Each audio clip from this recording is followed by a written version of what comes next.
'Tis I, Super Tendo Boy, and here I am in the lands of charisma. So guys, yes, if you couldn't already tell, this is another episode of building an adventure map. But I actually have the entire village done. And I'm in F1 mode, but if I just go ahead and get out, you can see that all of the characters have name tags. And yeah, so the village is done, which is nice, but I know you guys really want me to see me continue on and do other places and make the magic system and whatever, but in this episode I am once again just going to show you guys some key features that I just want to let you guys know about, because you know you're my YouTube friends, subscribers, whatever you're here for. So I just want to give you a little insight for, you know, being a part of this channel and everything. But anyway, since the last episode, I've added some dialogue to a few characters, like Salvador, he's the blacksmith. Zeta, got Edmund here. Characters just say stuff now, randomly, depending on where you are.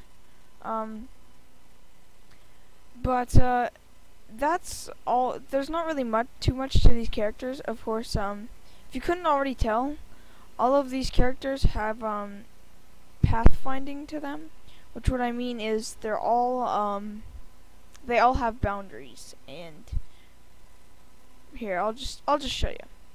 So this character right here, oh, he's not supposed to go in there, but as you can tell, well, you probably can't because it's invisible, but he is leashed to the snowman down here. And the snowman can only go under the path, meaning that these villagers can only be within the proximity of the path. But that's only for like 4 different characters in here. Most of them, though, are actually leashed to fence posts underground.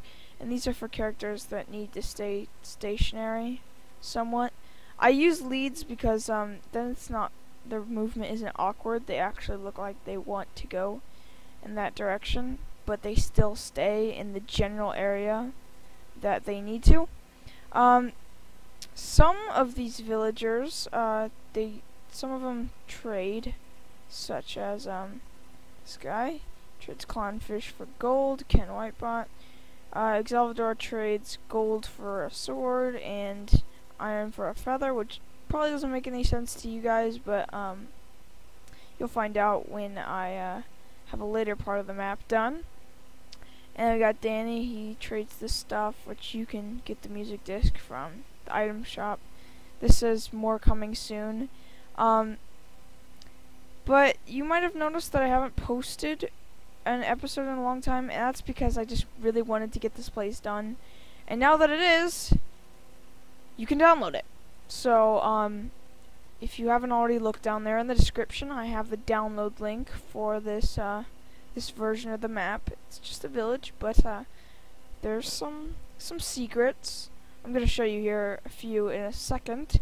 But yeah, you can download it down in the description. It's also on the Minecraft forums, so you can check it out over there to read a description of it, some features that I won't mention here. But let's see, what features should I show you guys? Probably the bakery right here is probably going to be the only thing that I'm going to show you guys, because I know I show you guys quite a bit and sometimes it gets repetitive and stuff. But honestly, there's a lot of content to this map, and I kind of want to pressure you guys into just checking it out for yourselves, so you can find some of the secrets rather than just watching all my videos. I mean, unless you don't have Minecraft or you can't download it or whatever. In that case, well, feel bad for you, but I'm going to show you the bakery here, which is probably the one thing that I'm most proud of in the map. So Eleanor asks, looking for another delivery job, and then it asks, would you like to deliver baked goods in return for XP? So this is a little side quest you can do. You can deliver different baked goods to people, and you'll get XP for it. So let's just hit yes. She says, great, all you have to do is move all the items in your hotbar into the other inventory slots, and take the baked goods I give you into the houses specified on the item before time runs out. If you do successfully, I'll give you 3 XP, so hopefully you know where everybody lives. So pretty much what she means is if you add anything in your hotbar, you should move it into a different spot in your inventory, because she's going to give you different goods, and then you're going to be timed to give them out to people. Now you might be asking, so how am I going to know how much time I have left? Is it going to be an experience thing? Is it going to say it in the chat? Well, you guys can just go ahead and find out. I just press begin, and it gives me 4 goods. So it gave me a salmon that says Ken Whitebot's hut, so I just take this to Ken's, and it says goods delivered, and then take that to the blacksmith. This goes to the tailor shop, and then we have the pumpkin pie that goes to the Gillen's home. And ta-da! Delivered all the goods, and she says, you delivered them all in time. Here's 3 XP for your troubles. Come back anytime. I always have plenty to deliver. Now, if you couldn't tell, up at the top is a boss health bar that says time left to deliver, and it depletes quite so slowly. And also, if you couldn't notice, I was given items, and on them it said the place that I have to deliver them to. And so pretty much you have to just take the item, walk up to the place, and it says goods delivered. And then if you do that for all the items, then you get 3 XP. And time's up, come back anytime. But the cool thing about this little thing, this little bakery delivery quest, is that, man, I just forgot what I was going to say. Oh yeah, sorry. It's randomized, so the items and the houses you have to deliver them to are completely random, so that means you can't just master one different delivery thing that you place that you have to go to, and then you can get really good at it and get tons of XP. No, I made sure that that doesn't happen by making it randomized, and it also makes it more enjoyable, so you can learn where everybody's place is, because I mean, I trust the player to explore everything, but there might be some places that they skipped, and the delivery place gives you money, so it's a good way to learn where everything is. So yeah, that's one good way of getting XP. And I don't really have any other quests that give you XP. Of course, I showed you guys the little argument dialogue over there, but honestly, besides the combat system that I'll probably make later when it's open world, that'll probably give you XP, obviously, from killing different mobs. But for now, that's really the only way to get XP to purchase the various things in this town. But I just want to show you guys a little bit of how that bakery thing works. You might wonder how it works. And if you didn't guess it, there's an ender dragon in the void, and there's TNT being summoned where he is. Hold on, I just delete this right here.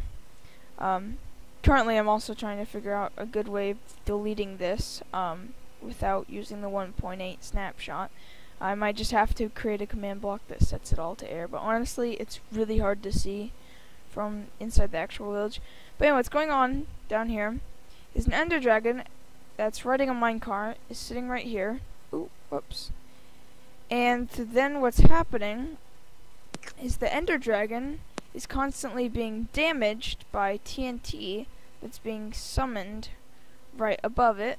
And the TNT does just enough damage so that if you do it constantly, then the ender dragon should die in about a minute. And since there's no easy way in 1.7 to detect when the ender dragon's dead, I just use a dispenser that shoots redstone into cobwebs, and each cobweb puts on about 20 seconds of delay. And, well, actually, I'll just go ahead and show you it in action. Let's just, hold on.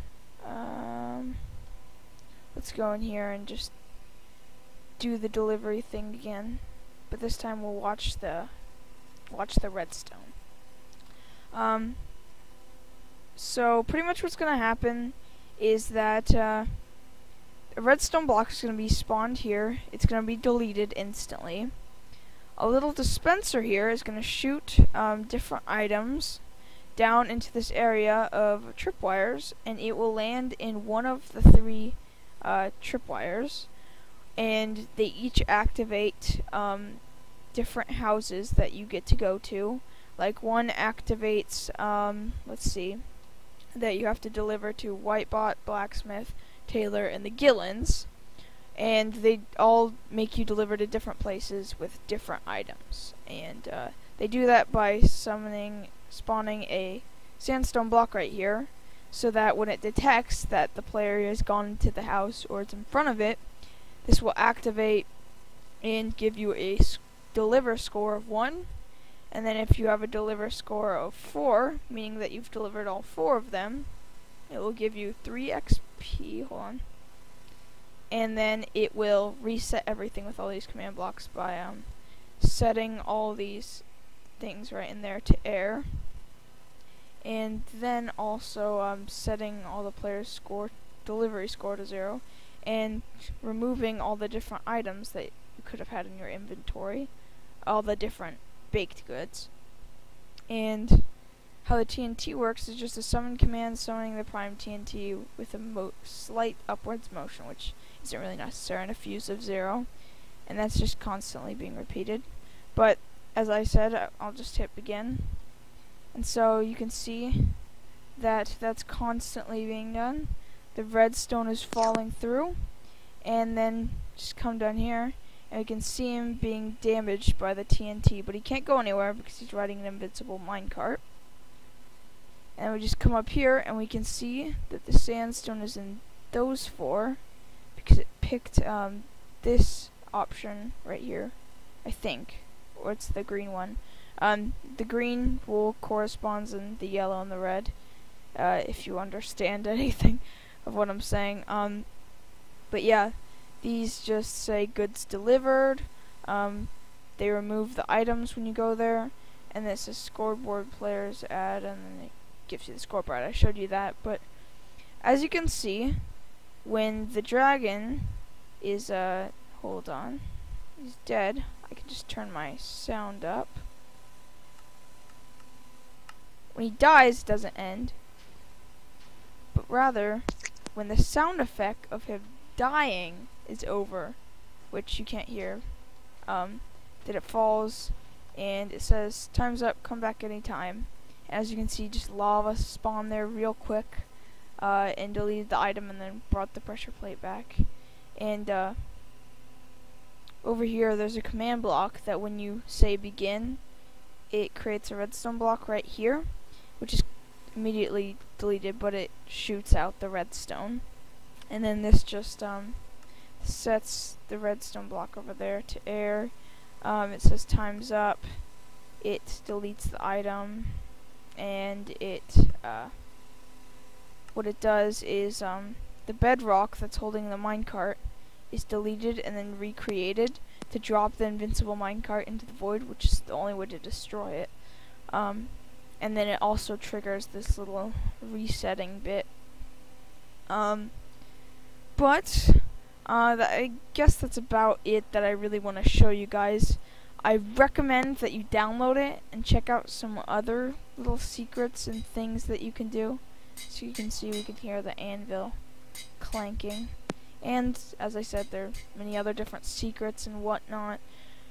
You guys can all figure them out by yourselves. I'm sure you're clever people. But I guess that's about it for this video. Thanks for watching.